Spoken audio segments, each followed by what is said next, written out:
If you've ever been stuck on a chapter, genetics, physiology, chemistry, and no matter how much you read, it just doesn't make sense, this video is for you.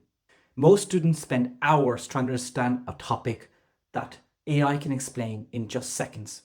And the only reason it isn't helping you just yet is because you don't have the right prompts. And if you're new here, I'm Dr. Walia, a medical doctor and GP.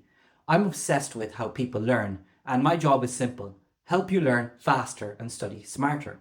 At the end of this video, I'll give you some tips and tricks that most students never use. Things that will make your AI answers way more accurate. When I was in med school, I remember one of my professors telling me that when he was in med school himself, if he wanted to search something for a particular condition, he would have to go to the library. He'd have to look for that book.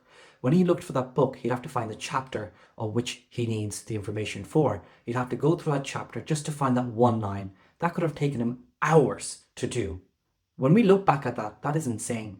When I was in med school, all we had to do was I'd open my phone, look on Google, get whatever information I needed, read through a few pages, and get that information. It could have taken me a few minutes. Now, students have the power of AI. You can look something up in seconds. You don't have to go through 10 pages just to find that one line. In seconds, you can get a very specific answer. And all you have to do is send a voice note to ChatGPT or write your request. And bam, you get an answer. The way things are going, I can imagine that we'll probably have robots following us around and giving us all the information we need. The question comes down to, how do you actually use this information to study in half the time that it would normally take? So, using AI is actually a skill. What generally helps most people is playing around with it and seeing what works for you. Some of the good questions to ask yourself is, what do you actually want AI to do? Or what do you want to use it for? Do you want it to help you understand topics? Do you want it to give you feedback on your study plan? Do you want it to help you create notes? Do you want it to test you? The more clear you are about your goals with AI, the easier and better answers you will get. So let me give you some real life examples, because this is where AI can become powerful. So let's just say you're studying genetics and you've read the textbook, you've highlighted notes, you've made notes, you've done exam questions. And let's just say you can't wrap your head around autosomal dominant versus autosomal recessive. And you go on Google, you look for more information, do more reading, and you watch videos, but you're still confused about the topic.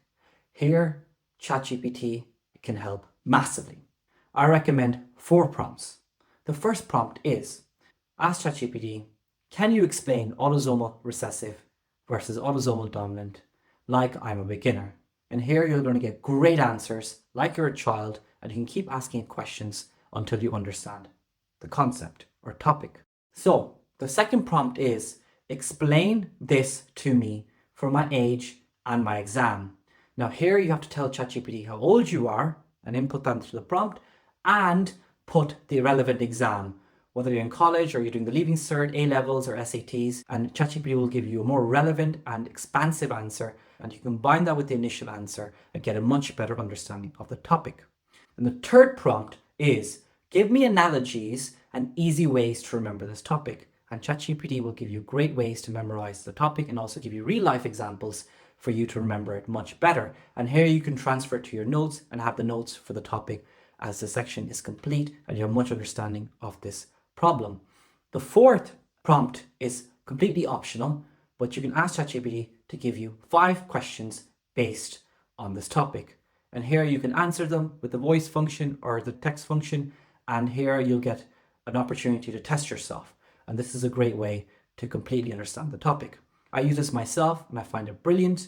And by the end of this, you have found all the answers to a question you're so confused about, where you might have spent hours and even days trying to understand. And here's the secret. The better questions you ask ChatGPT, the better answers you will get. I think it's also important to clear up that a prompt is just a fancy term that AI users like to use, which just means what you ask AI to do or the input you give it. Also, I want to emphasize, the clearer the questions you ask, the clearer the answers you will get. The more specific questions you ask, the more specific answers you will get. And the cleverer the questions, the cleverer the answers. AI is just perfect for topics that you can't wrap your head around or you just can't simply Google. Now, let me just give you those tips and tricks that I promised you at the start of the video. There's 5 of them. The first one is creating folders. This is available on the paid ChatGPT version, and basically you can create chats in one particular place, which is called folders, and you can use the chats in combination to give you better answers. For example, I have one on fitness, I have one on finance, I have one on medicine, and these help me get better answers and help me stay more organized, and it can help you too. The second thing is telling ChatGPT early on what your study goals are and what exams you're doing. This way it can tailor the answers more towards your direction and specifically for you, and you can get better answers that way, and ChatGPT can put this to its memory. And the third thing is ChatGPT is a people pleaser. We'll always try to give you positive answers and less constructive answers by default. And when I discovered this, what really helped me give it more constructive answers was one prompt. I said, I prefer honest and constructive feedback.